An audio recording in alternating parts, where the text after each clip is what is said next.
Assalamualaikum warahmatullahi wabarakatuh. Alhamdulillahi wa sallallahu ala nabihi wa mustafahu Muhammadin wa alihi wa sahbihi wa muqri'il qur'ani ma'a muhibbihi. Amma ba'da. Puji syukur kehadirat Allah kita panjatkan karena sampai saat ini kita diberikan nikmat sehat, bisa mengikuti ibadah di bulan Ramadan. Insya Allah semuanya diterima amal-amal ibadahnya. Dan juga tidak lupa kita panjatkan salawat ke baginda Rasul Muhammad SAW beserta keluarga, sahabat, dan pengikutnya sampai akhir zaman. Baik jamaah Masjid Hubul Huda yang insya Allah dirahmati Allah. Alhamdulillah masih hari ke-9 masih ada jamaah di sini. Walaupun sudah masuk ke area dalam. Alhamdulillah saya dari tahun kemarin sampai tahun ini ada undangan juga. Jadi saya pernah melihat di masjid-masjid lain, wah masih penuh. Masya Allah. Sampai yang di masjid belakang nih, Nipam 2 lantai masih penuh full. Insya Allah, mungkin kalau di sini kan jamaahnya masih banyak yang aktif ya, jadi mungkin insya Allah suatu saat akan penuh juga. Baik, ibu-ibu, bapak yang dirahmati Allah, bulan Ramadan ini adalah bulan puasa apa bulan Quran? Bulan Ramadan ini adalah bulan Quran ternyata, karena semuanya diturunkan Al-Quran itu dalam bulan Ramadan. Yang perintahnya adalah untuk puasa. Ya, jadi sebenarnya bulan Ramadan adalah bulan puasa, bulan Quran. Ya. Jadi intinya ibadah yang paling mulia itu selain puasa di bulan Ramadan adalah baca Quran. Bayangkan ibu-ibu bapak, ada satu benda yang tadi saya sebut itu tuh Al-Quran, yang tadinya kita mengharapkan syafaat dari dia, pertolongan dari dia di hari kiamat, justru bisa menjadi penyebab kita masuk neraka. Padahal Al-Quran itu yang kita baca setiap hari di bulan Ramadan dan di hari-hari lain. Hadis Rasul dalam riwayat Imam Ahmad, rubba qari'il Qur'ani wal Qur'anu yal'anuh. Kata Rasul, betapa banyak orang baca Quran namun Al-Quran melaknatnya. Katanya sedikit pendek gitu ya kalimatnya, tapi sangat menusuk ke sampai ulu hati kita tuh. Rubah artinya banyak, mungkin umum terjadi, bisa di masjid-masjid, bisa di musola-musola, bisa di rumah-rumah kita, bisa di lisan kita ini saat ini, bisa juga tuh terjadi. Dilaknat artinya dijauhkan dari rahmat Allah. Bayangkan kita membaca Al-Quran, membaca kalamullah, yang mengharapkan rahmat malah dijauhkan dari rahmat itu sendiri. Jadi Al-Quran itu bukan sekedar dibaca dan senandungkan. Al-Quran itu ada ruh, manhajul hayah, pedoman hidup. Jadi kalau kita bacanya tidak atau mengkhianati isinya, huruf-huruf Quran itu akan menuntut pertanggungjawaban. Pertanyaannya kok bisa ya? Padahal kan kalau kita baca satu huruf Al-Quran itu mendatangkan 10 kebaikan yang memiliki masing-masing 7 butir, yang masing-masing bercabang 100. Apalagi di bulan Ramadan dikali 27 apa nggak tahu berapa kali lipatnya pahalanya. Tapi kenapa bisa gitu manusia yang membaca Quran malah menjadi musuh yang menjadi penyebab kebinasaan itu sendiri? Oh ibu yang dirahmati Allah, ada seorang yang disebut alim di dunianya itu disebut alim, ahli baca Quran, lidahnya basah setiap hari siang malam baca Quran, bacaannya fasih, tajwidnya sempurna, bibirnya selalu mengucapkan hafalan-hafalan Quran, yang dia berharap saat menghadap Allah dia membawa bekal karena dia membaca ratusan kali khatam Quran untuk menolong dia meniti jembatan Shiratal Mustaqim menuju surga. Tapi apa yang terjadi, kata Rasul? Kata Rasul, memang Al-Quran datang kepada mereka, tapi justru bukan menjadi syafaat, bukan menjadi penolong, tapi menjadi menyeretnya ke api neraka. Kata Rasul gitu. Nanti hadisnya belakangan. Al-Quran itu suci, jadi tidak bisa dibaca sembarangan, nggak sekedar baca. Ya. Yuk kita bahas satu persatu nih. Ini ada apa sih ternyata dosa-dosa apa yang tersembunyi? Kenapa bisa orang menjadi musuh dari kitab sucinya sendiri? Yang pertama, membaca Quran tanpa mengamalkan. Jadi sekedar baca, nggak tahu artinya. Bahkan yang lebih parah, ada orang baca Quran larangan. Pas baca Quran larangan, setelah itu melanggar. Wah, itu lebih parah lagi. As-Saff 2 dan 3. Bismillahirrahmanirrahim. Ya ayyuhalladzina amanu lima taquluna ma la taf'alun. Kabura maqtan 'indallahi an taqulu ma la taf'alun. Kata Allah, wahai orang-orang yang beriman, kenapa engkau berkata sesuatu yang tidak engkau kerjakan? Itu adalah yang paling dibenci di sisi Allah jika engkau mengatakan sesuatu yang tidak engkau kerjakan, katanya di Saff 2 dan 3. As-Saff. Baca surat larangan lain seperti surat Al-Hujurat 12 mengenai larangan ghibah atau bergunjing. Wala yaghtab ba'duhum ba'dha. Yang artinya, jangankah sebagian kamu menggunjing sebagian lain. Kita namanya manusia ya, melihat tetangga seneng, kita susah ngomongin, gosip. Orang seneng, kita susah gosip juga. Orang pakai baju baru, wah pakai gamis baru, diomongin juga. Orang nggak pakai baju, diomongin juga. Jadi semuanya diomongin, nggak pernah ada yang diomongin. Ada lagi surat larangan di Al-Baqarah 275. Wa ahallallahul bai'a wa harrama riba. Larangan memakan harta haram, harta anak yatim, dan riba.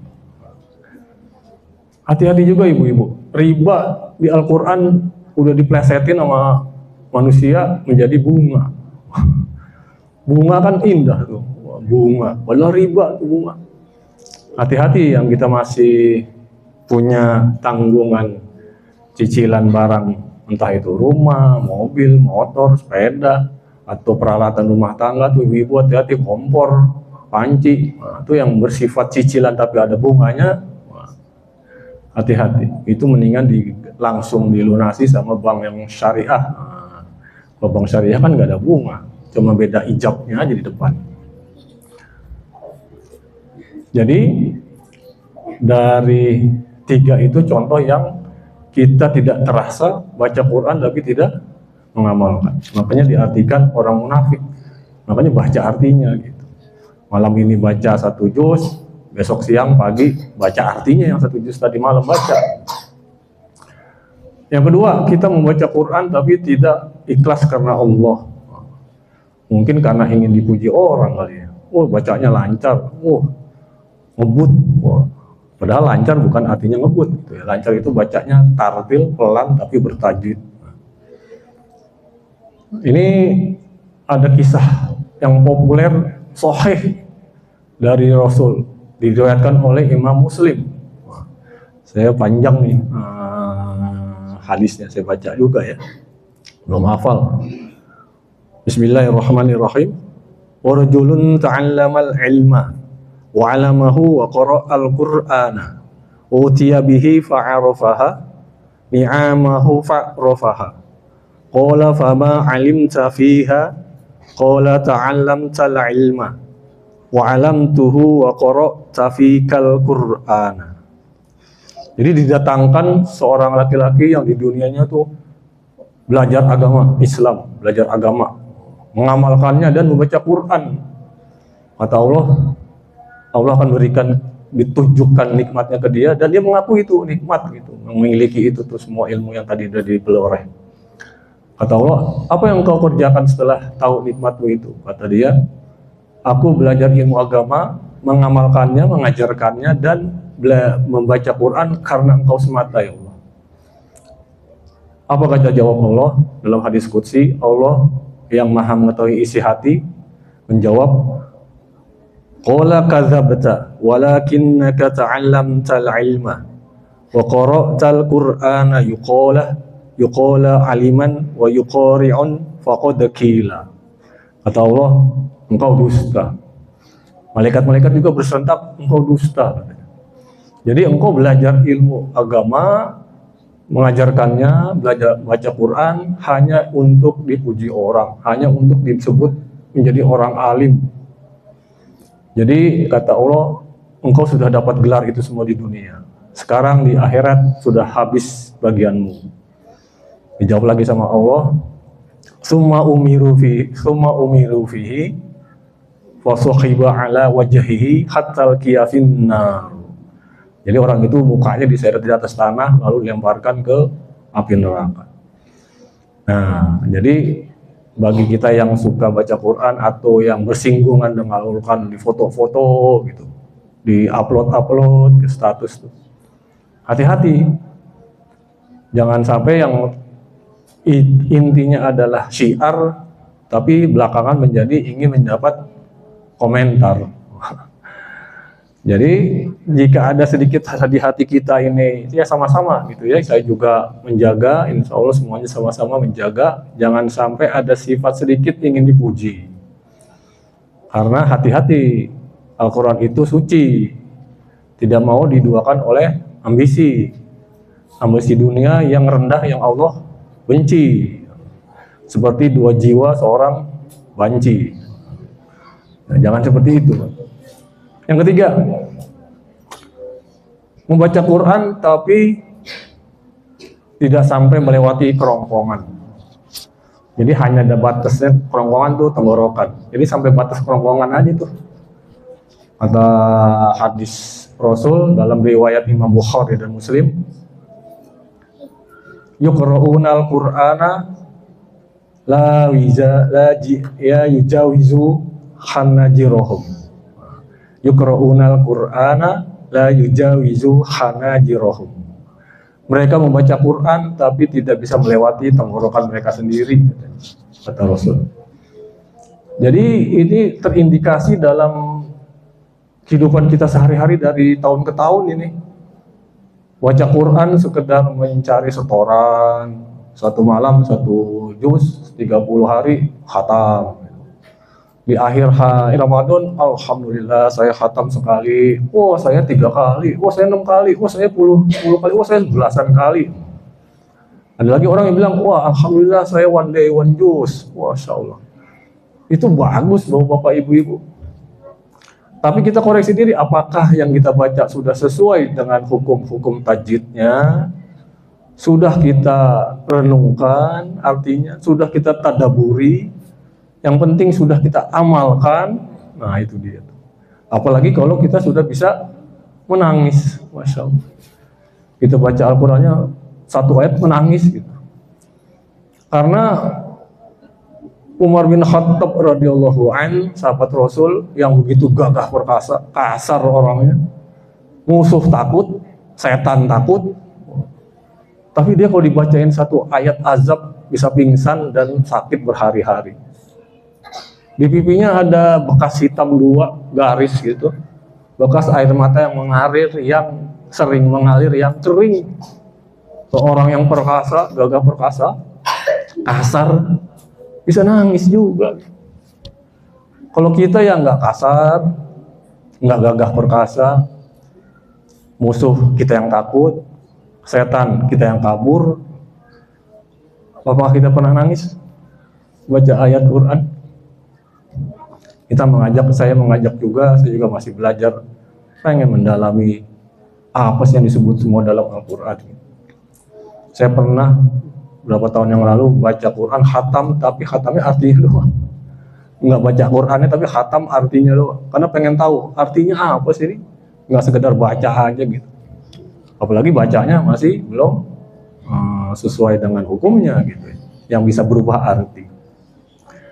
Jadi baca ayat dengan air mata itu lebih besar dan besar dan besar timbangannya di mizan. Dibandingin baca 30 juz bagaikan burung berkicau tanpa makna, tanpa hormat. Jadi kalau kita berkicau, baca belepotan, hukumnya nggak tahu, artinya nggak tahu, nggak bisa ngamalin, ayat-ayat tadi larangannya dilanggar, itu bagaikan burung berkicau tanpa makna, tanpa hormat katanya. Ya, jadi sedikit saja mungkin ini karena sudah 20 menit tadi. Biasa saya udah dibiasakan 15 menit. Kalau dari DKM di masjid lain, Ustaz 15 menit. Wah saya ngatin jam dulu 15 menit. Kebetulan saya juga nggak jago ngomong lagi. Pas banget 15 menit, 20 menit. Gitu. Baik, sebagai penutup kita berdoa sama-sama. A'udzubillahi samiil alim minasyaitonir rajim. Bismillahirrahmanirrahim.